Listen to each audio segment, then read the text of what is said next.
Problème technique résolu rapidement. Bonjour à toutes et à tous.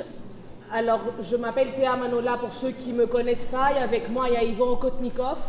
On va vous présenter le parcours de master qui se dénomme Architecture, Urbanisme et Études politiques, donc AUEP.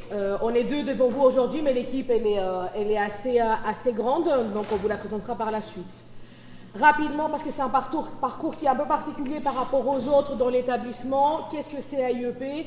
Donc c'est déjà une formation tridiplômante portée par 3 établissements de l'Université Grenoble-Alpes, évidemment l'école d'architecture de Grenoble, mais aussi Sciences Po Grenoble et l'Institut d'urbanisme et de géographie alpine, qui est notre voisin sur le territoire sud. Ce parcours tridiplômant, cette formation tridiplômante, a 4 années de licence et 2 années de master. C'est ce qui vous concerne vous aujourd'hui. Donc c'est quoi ces 2 années de master? Comment l'équipe étudiante se compose pendant ces 2 années-là?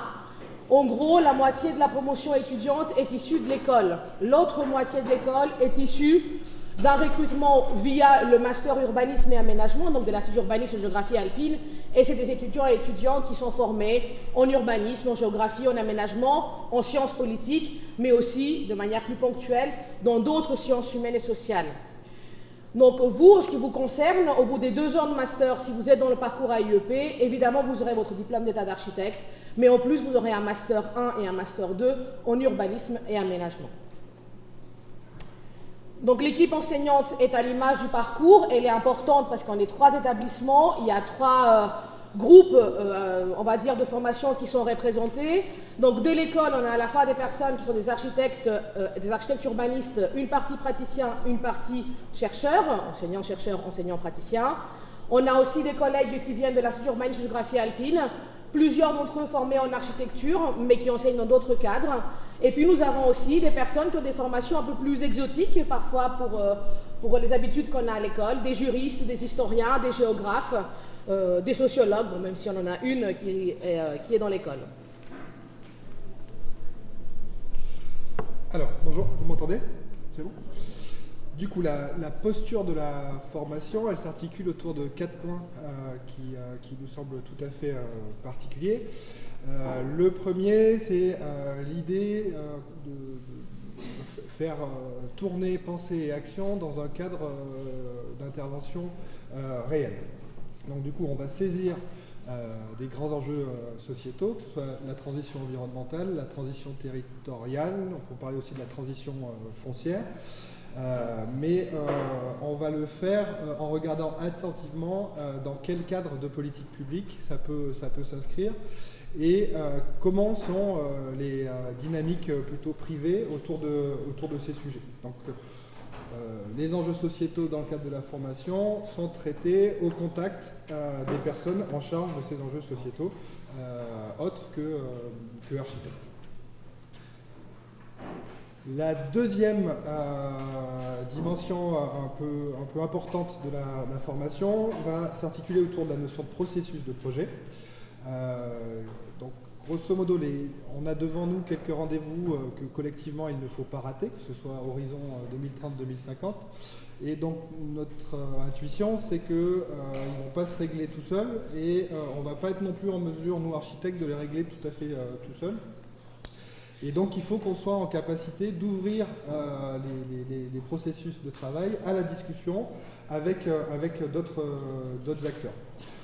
On va aussi beaucoup réfléchir autour de la question de l'interterritorialité, c'est en gros à quelle échelle d'action je dois me référer pour traiter des questions de logement, pour traiter des questions environnementaux, disponibilité de ressources, etc. etc. Et enfin, toujours autour de cette question de processus, notre idée, c'est que du coup, on va plutôt essayer de travailler sur des terrains ordinaires. On va travailler en milieu urbain, suburbain, périurbain, on va aussi s'intéresser au rural, mais dans des situations qu'on va essayer d'identifier comme étant des situations représentatives pour faire tourner nos processus. Troisième point sur 4, donc c'est la dimension interdisciplinaire. Donc, moi, ce que j'aime beaucoup dans notre formation et qui me semble être un outil précieux, c'est qu'on va être en capacité d'articuler une forme de rigueur scientifique avec l'apport d'une partie des enseignants d'AUEP à des logiques très en lien avec le vrai cadre de la pratique. Alors, on a du coup des chercheurs qui enseignent avec des praticiens qui ont plutôt des profils plutôt suisses, donc qui ne font pas que un type de mission, mais qui sont plutôt polyvalents. Et donc voilà, on va pouvoir faire tourner cette interdisciplinarité, encore une fois, au plus près de la réalité de ce que peuvent être nos missions demain. Voilà, et tout ça, en gros, ça nous sert à bien articuler la question de la manipulation du projet, ce que vous faites depuis plusieurs semestres aujourd'hui, à la question des conditions de déploiement de ces outils de projet. Et dernier point un peu spécifique à notre formation, en tout cas nous on met au centre, c'est cette idée du coup d'apprendre à parler plusieurs langages, donc celui de l'aménageur, celui de l'élu, celui du technicien territorial, de mieux comprendre leur logique d'intervention, pour être en mesure de faire encore une fois face avec eux aux enjeux et être en mesure de changer un peu la manière dont le territoire se fait aujourd'hui. Soit parce que ça ne nous va pas, soit parce qu'on estime que ces manières de faire conventionnelles, le business as usual, n'est pas opérant sur certains territoires ou sur certaines questions. Donc voilà, peut-être de manière plus, plus en lien avec l'architecture avec un grand A, le sujet d'AUEP, ça va être d'interroger cette discipline, mais de le faire pas que depuis la substance de l'exercice de l'architecture, de le faire aussi par les bords de la discipline architecture, et de voir un peu quelles sont les spécificités de nos outils, en les confrontant à d'autres acteurs qui ont d'autres outils et d'autres façons de se représenter l'action.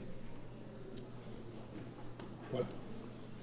Alors, comme le parcours AUEP est un peu particulier, les troncs communs théoriques et pratiques qui sont proposés à l'ENSAG pour les 6 autres parcours sont remplacés dans le cadre du parcours AUEP par un tronc commun qui est autre.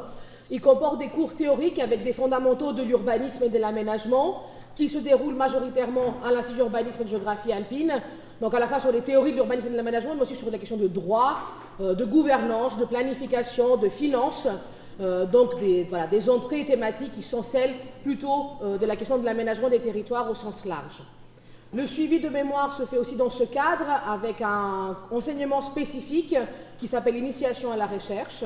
Les mémoires portent sur des sujets personnels, donc dans la grande famille d'AUEP. Ils sont suivis donc en collectif dans le cadre de cet enseignement et ils sont aussi suivis de manière individualisée. Un étudiant et une étudiante égale un enseignant et une enseignante pour le suivi individuel. Évidemment, il y a le duo atelier-séminaire, séminaire-atelier qui se déroule dans tous les semestres. Donc ça, c'est pour le Master 1. Pour le Master 2, le tronc commun théorique et pratique proposé à l'ENSAG est remplacé dans le cas d'AUEP par 2 seuls enseignements, les 2 en intensif. Un premier qui porte sur des questions de participation et de commun, et un second qui part sur le montage d'opérations. Les 2 sont assez appliqués, assez opérationnels ou opérationnalisés. Et évidemment, l'atelier séminaire continue en S9, le S10 étant consacré au PFE. Alors, concernant le S7, donc, vous verrez chacun des séminaires et ateliers en fonction des semestres et identifiés autour d'un terrain un peu particulier. Le S7, c'est plutôt la question des territoires ruraux ou périmétropolitains. Donc l'année prochaine, on va travailler sur la commune de Pierrefort, dans le Cantal, autour de la question de la revitalisation ou pas d'un centre-bourg.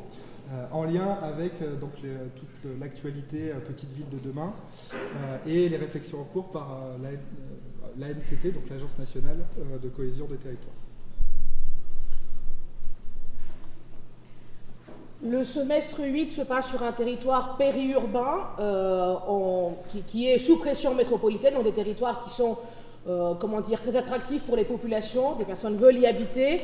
Le séminaire accompagne cet atelier-là en traitant des questions de néolibéralisation de la production des territoires sur des questions un peu plus macro.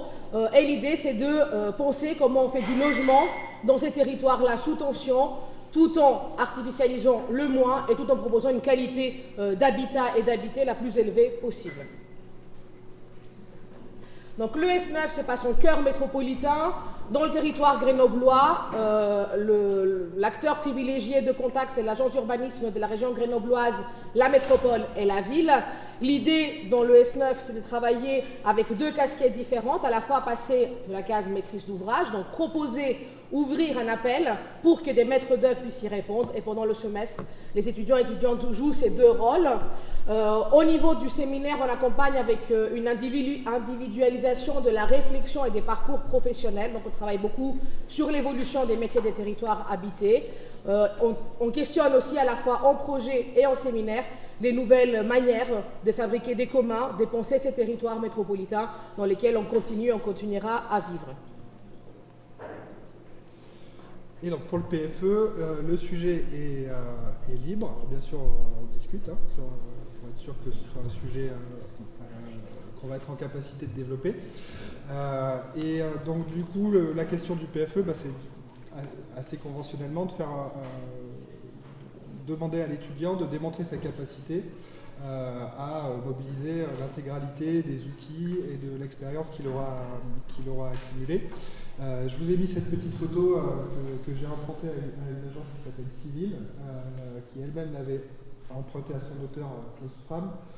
C'est une photo d'un opéra depuis l'arrière-scène. Et donc voilà, encore une fois, l'idée du PFE, c'est de montrer qu'on va être en capacité de faire le spectacle, de faire le projet, mais qu'on va aussi à s'intéresser à ce qui se passe derrière et encore une fois aux conditions dans lesquelles on peut effectivement demain exercer nos compétences. Alors, juste pour finir, nos meilleurs ambassadeurs et ambassadrices, c'est les étudiants et étudiantes qui sont engagés dans le parcours. Donc, ils ont fait une page Instagram que vous pouvez suivre et ils sont souvent dans leur salle. Donc, on vous invite à aller les rencontrer pour échanger avec eux et elles pour avoir plus d'informations. Voilà, merci.